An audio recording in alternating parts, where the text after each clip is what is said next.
हर हर महादेव सभी को। जय श्री राम। ज्येष्ठ महीने के मंगलवार भगवान हनुमान की पूजा के लिए विशेष माने जाते हैं। इस दिन हनुमान जी की पूजा करने से कष्टों का अंत होता है। धार्मिक मान्यताओं के अनुसार इस दौरान भगवान हनुमान की पूजा करने से और माँ तुलसी के 108 नामों का जाप करते रहने से सभी दुखों का नाश होता है। भगवान हनुमान की पूजा के लिए वैसे तो हर दिन शुभ होता है, लेकिन ज्येष्ठ महीने में आने वाले सभी मंगलवार को ज़्यादा विशेष माना गया है, क्योंकि यह पावन समय है जब वीर हनुमान की मुलाकात प्रभु श्री राम से पहली बार हुई थी। इसे बड़ा मंगल या बुढ़वा मंगल कहा जाता है। कहते हैं कि इस दिन हनुमान जी की पूजा करने से सभी कष्टों का अंत होता है। ऐसे में इस दिन सुबह उठें और स्नान करें, फिर हनुमान जी का ध्यान करें, तुलसी के पौधे पर जल चढ़ाएं, उनकी 7 बार परिक्रमा करें, देवी तुलसी के 108 नामों का जाप करें, हनुमान चालीसा, बजरंग बाण और हनुमान जी की आरती करें। ऐसा करने से प्रभु श्री राम की कृपा मिलती है, साथ ही सभी मुश्किलों का अंत होता है। साल के आखिरी बड़े मंगल पर इन गलतियों से सावधान रहने की आवश्यकता है। इस दिन किसी के लिए क्रोध और अपशब्दों का प्रयोग न करें, साथ ही गरीबों की मदद करें।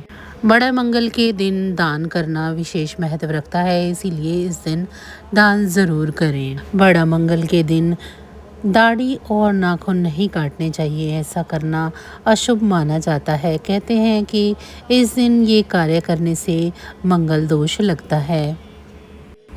बड़े मंगल के दिन काले या गहरे रंग के वस्त्र धारण नहीं करने चाहिए, बल्कि हनुमान जी के इस विशेष दिन पर केसरी या लाल रंग के वस्त्र धारण करें। बड़े मंगल के दिन किसी को भी पैसा उधार देने से बचें।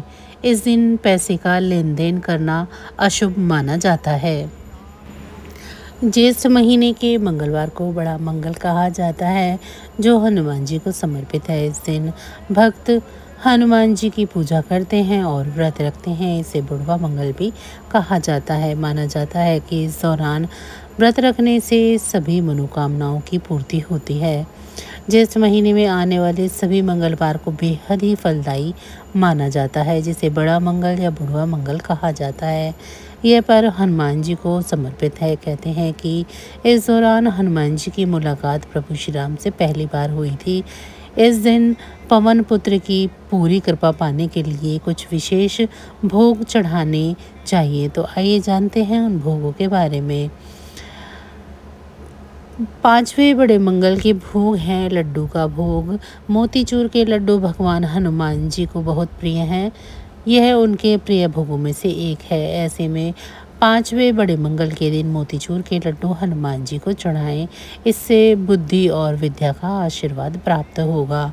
मालपुए का भोग 5वें बड़े मंगल पर वीर हनुमान जी को मालपुए का भोग लगाना शुभ माना जाता है। ऐसे में 5वें बड़े मंगल पर मालपुए का भोग वीर बजरंगी को खुश करने के लिए ज़रूर लगाएं। ऐसा करने से जीवन के साथ साथ रिश्तों में भी मिठास आती है। चूरमे का भोग राजस्थान और गुजरात में पवन पुत्र को चूरमे का भोग लगाया जाता है। कहते हैं कि हनुमान जी का यह प्रिय भोग है। ऐसे में इसे चढ़ाने से हनुमान जी भक्तों को निरोगी काया और सुख शांति का वरदान देते हैं। मीठे पान का भोग, पान का बीड़ा हनुमान जी को बेहद ही प्रिय है, खासतौर पर मीठा पान, जो कि आमतौर पर हर बड़े मंदिरों में चढ़ता है। ऐसी मान्यता है कि हनुमान जी को मीठा पान चढ़ाने से रिश्तों में मिठास आती है। इसके साथ ही जीवन में खुशहाली आती है। गुड़ और चने का भोग। गुड़ और चने के भोग से हनुमान जी को सबसे ज़्यादा प्रसन्नता होती है। यह भगवान जी का प्रिय भोग है। इसे चढ़ाने से हनुमान जी बेहद ही खुश होते हैं और मनचाहा फल देते हैं। इसके साथ ही सभी पापों का नाश होता है। हनुमान जी के पूजा मंत्र हैं श्री राम दूताय नमः, मनोजवम मारुतुल्य वेगम, जितेंद्रियम बुद्धिमतं वरिष्ठम, वाताजं वानरयुतमुख्यां श्रीरामदूतं शरणं प्रपद्यते। ओम अजन्य विद्महे वायुपुत्राय धीमहि तन्नो हनुमंत प्रचोदयात्। तो बस आज की जानकारी इतनी ही थी। फिर मिलेंगे हम आपको ऐसी ही किसी अन्य जानकारी के साथ अगली वीडियो में। तब तक अगर आप सभी को हमारी ये जानकारी अच्छी लगी है तो वीडियो को लाइक करें। चैनल को अभी तक सब्सक्राइब नहीं किया है तो चैनल को सब्सक्राइब कर लें। इसी के साथ भगवान भोलेनाथ की कृपा दृष्टि आप सभी पर सदैव बरसती रहे। आप सभी का बहुत बहुत धन्यवाद। नमः शिवाय।